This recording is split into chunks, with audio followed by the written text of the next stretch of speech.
How do you screenshot on Android phones without buttons? So if you want to screenshot on Android phones without buttons, then first open up your settings. Once you've opened, now scroll down, and once you've scrolled down here, you will have an option of shortcuts and accessibility. Tap on shortcuts. Under shortcuts, you will have an option of S capture, which is screen capture.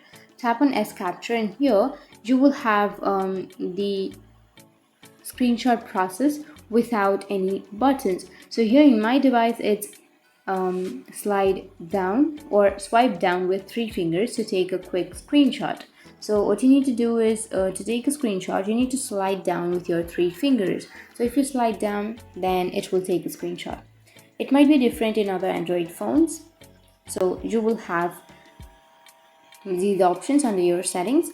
So that's how you can do your screenshot on any Android device without buttons. And if you have any questions, feel free to comment below. Thanks for watching.